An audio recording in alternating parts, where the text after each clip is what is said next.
Shalom Jemaat GKI Harapan Indah yang terkasih, selamat malam, selamat menjelang tidur untuk kita semua. Ya, sudah malam, mungkin sebentar lagi kita juga akan istirahat ya, selamat tidur semuanya. Nah saudara, biasanya ketika kita mengucapkan selamat tidur, kita juga suka menambahkan embel-embel sesuatu nih. Ya, biasanya suka bilang selamat tidur, mimpi indah ya. Atau selamat tidur, jangan lupa mimpiin saya ya. Nah saudara, tapi malam ini jangan mimpiin saya saudara. Cukup mimpi yang indah saja. Nah saudara, mimpi memang sangat berkaitan dengan tidur ya. Ya tentu karena kita kan mimpi ketika kita sedang tidur. Dan biasanya ada respon yang berbeda-beda tentang mimpi. Ada orang yang sangat menganggap mimpi itu sesuatu yang memiliki arti. Jadi kayak kalau mimpi sesuatu, mimpi ketemu ular, mimpi lagi makan, itu langsung dicari ya artinya gitu. Mungkin ada yang baca buku tafsiran mimpi, atau ada juga yang kalau zaman sekarang mungkin lebih gampang ya, tinggal googling gitu, tinggal googling mimpi ketemu ular kepala 10 artinya apa, mimpi sedang duduk tiba-tiba ketiban durian artinya apa. Ya itu mungkin ada orang-orang yang menganggap memang mimpi itu sepenting itu gitu, seperti satu tanda yang memang mesti dicari tahu artinya. Tapi ada juga orang-orang yang menganggap mimpi itu sesuatu yang biasa, yang natural, yang alamiah, yang ya sebatas bunga tidur gitu, tidak berkaitan dengan kehidupan nyata secara langsung, sehingga ya tidak terlalu menanggapi tentang mimpi. Dan saya rasa kebanyakan orang zaman modern ini mungkin lebih berada di garis ini ya, di respon yang kedua. Tapi saudara, ada juga orang-orang yang menganggap mimpi itu selalu berkaitan dengan hal-hal spiritual atau hal-hal supranatural atau yang berkaitan dengan Tuhan. Bahkan ada yang bisa menjadikan mimpi itu sebagai satu ajaran, sebagai satu dasar ajaran iman yang bisa diajarkan kepada banyak orang, karena menganggap bahwa mimpinya itu berasal dari Tuhan dan itu bisa diterapkan secara universal.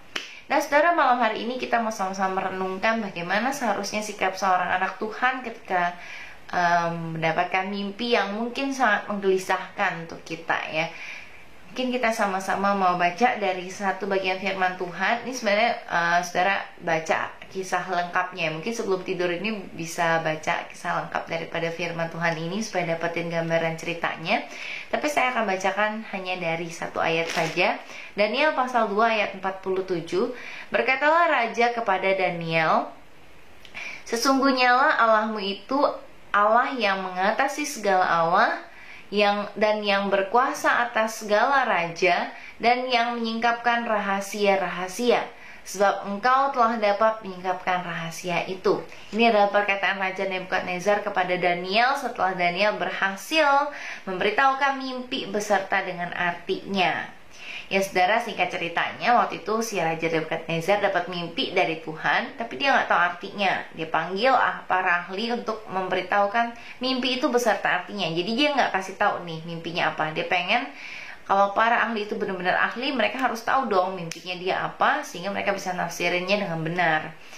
Dan nggak ada yang bisa. Akhirnya dia mau bunuh semua orang itu, semua ahli yang dianggap ahli itu ya. Lalu kemudian di situ masuk juga sebenarnya kalau disebut ahli itu masuk juga Daniel dan teman-temannya, sehingga Daniel memohon kepada Tuhan untuk bisa mengerti mimpi daripada Raja Nebukadnezar, dan Tuhan memberikan penglihatan malam kepada Daniel mimpi raja beserta dengan artinya, sehingga Daniel bisa memberitahukan itu kepada raja, mimpi beserta artinya.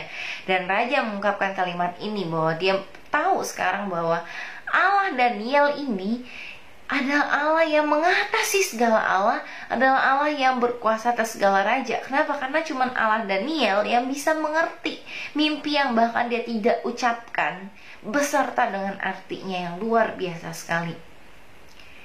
Nah, saudara lihat ya, kita bisa lihat daripada firman Tuhan ini bahwa ketika Allah memberikan suatu mimpi, ya Allah memang bisa berbicara lewat mimpi. Allah memang bisa menyampaikan pesan lewat mimpi. Dan ketika Tuhan memberikan satu pesan lewat mimpi, itu sifatnya personal. Tuhan memberikan mimpi kepada Raja Nebukadnezar, tapi tidak memberikan artinya. Tapi Tuhan memberikan penglihatan itu kepada Daniel, mimpinya beserta dengan artinya. Karena Tuhan punya tujuan yang berbeda. Tuhan pengen si raja ini bisa melihat artinya dari Daniel, karena Daniel akan memberitahukan kepada raja bahwa Allahnya yang memberikan semua itu. Jadi jelas sekali bahwa Tuhan punya tujuannya sendiri ketika Tuhan memberikan mimpi itu. Nah, saudara, jadi tujuan Tuhan ketika memberikan mimpi itu sifatnya personal, pada waktu tertentu, dengan tujuan tertentu, pada pribadi tertentu. Tidak bisa samakan, dan ada yang mungkin cuma dikasih secara simbolik, ada yang diberikan secara arti. Itu pun Tuhan punya tujuannya masing-masing.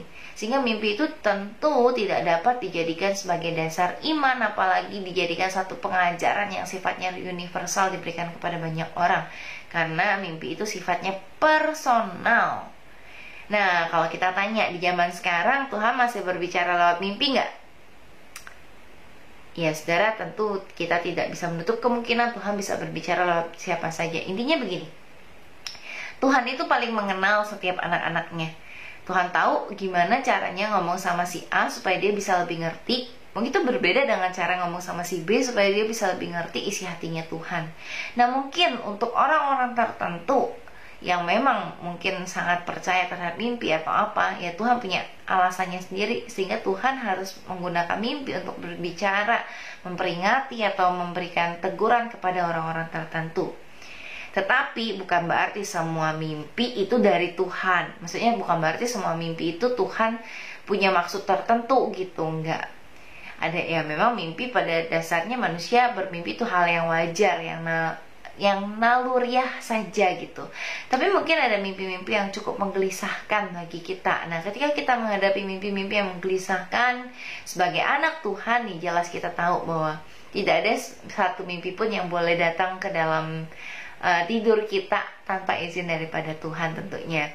Jadi kalau memang ada satu yang sampai menggelisahkan sekali, ya mungkin kita perlu, ya jelas kita jangan mencari kepada Mbah Google atau kepada buku-buku penafsir mimpi, tapi jelas kita cari kepada sang penafsir mimpi sejati, yaitu Tuhan itu sendiri. Kita datang, kita minta hikmat Tuhan, kita belajar dari Daniel bahwa dia percaya Tuhan itu berkuasa atas segala sesuatu, bahkan termasuk mimpi.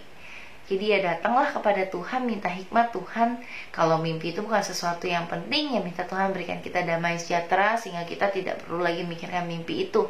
Tapi kalau memang mimpi itu ada sesuatu yang Tuhan mau sampaikan, ya minta hikmat Tuhan untuk kita bisa mengerti Tuhan mau sampaikan apa, untuk kita bisa yakin bahwa apa yang Tuhan sampaikan lewat mimpi itu ya tentunya juga tidak bertentangan dengan firman Tuhan. Nah, ini penting ya, mimpi itu tidak mungkin bertentangan dengan firman Tuhan kalau itu memang pesan dari Tuhan. Jadi saudara, ya jelas kita perlu datang kepada Sang Empunya yang mengizinkan mimpi itu hadir dalam tidur kita, untuk bisa mengetahui segala, meminta hikmat untuk bisa mengerti mimpi yang menggelisahkan kita itu. Tapi sekali lagi saudara, tidak berarti segala mimpi itu perlu kita pikirkan dengan seksama, dengan demikian rupa, tidak. Kita minggu lalu baru memperingati Paskah, kita ingat bahwa kita punya Allah yang hidup. Dan kita mau belajar di sini seperti Daniel, bahwa kita mau mengandalkan Allah kita yang hidup. Ingat, Allah kita hidup. Jadi ya segala sesuatu dalam hidup kita ya kita cukup andalkan Tuhan saja. Termasuk ketika kita bergumul dengan mimpi. Dan ketika kita juga menghadapi mimpi daripada teman-teman kita mungkin yang bercerita tentang mimpi kita, tentang mimpi mereka, ya kita tidak perlu langsung menghakimi, tapi juga jangan sampai juga ikut di dalamnya. Mungkin kita bisa justru bantu mereka untuk datang kepada Tuhan kalau memang mimpi itu sangat menggelisahkan. Ya saudara, biarlah firman Tuhan hari ini mengingatkan kita untuk terus mencari Tuhan. Apapun yang terjadi dalam hidup kita, kita terus mengandalkan Tuhan. Mari kita berdoa. Tuhan, kami bersyukur kepadamu Tuhan, kami punya Allah yang hidup, Allah yang luar biasa dalam hidup kami. Kami sungguh rindu Engkau Allah yang boleh bekerja dalam diri kami. Tuhan, mengingatkan kami untuk selalu mengandalkan Tuhan di dalam setiap situasi, termasuk ketika kami mungkin digelisahkan dengan mimpi-mimpi yang sering mengganggu kami. Kami percaya Tuhan, kami punya Allah yang mengatasi segala sesuatu. Kami percaya Allah yang mengetahui segala sesuatu, Allah yang boleh juga bekerja memberikan kami damai sejahtera. Kami juga berdoa untuk situasi dunia dan juga khusus Indonesia di saat ini dengan vaksin yang sudah diberikan kepada masyarakat. Kami berdoa kiranya masyarakat dan pemerintah boleh bekerja sama dengan baik sehingga boleh melawan pandemi ini dengan baik ya Tuhan. Kami juga berdoa kiranya Tuhan yang boleh menolong setiap jemaat Tuhan yang bergumul. Kami percaya Engkau Allah yang mengerti, Engkau Allah yang tahu segala pergumulan jemaat-Mu ya Tuhan. Dan biarlah ajar setiap jemaat Tuhan untuk terus mengandalkan Tuhan dalam hidup kami. Di dalam nama Tuhan Yesus kami berdoa. Amin.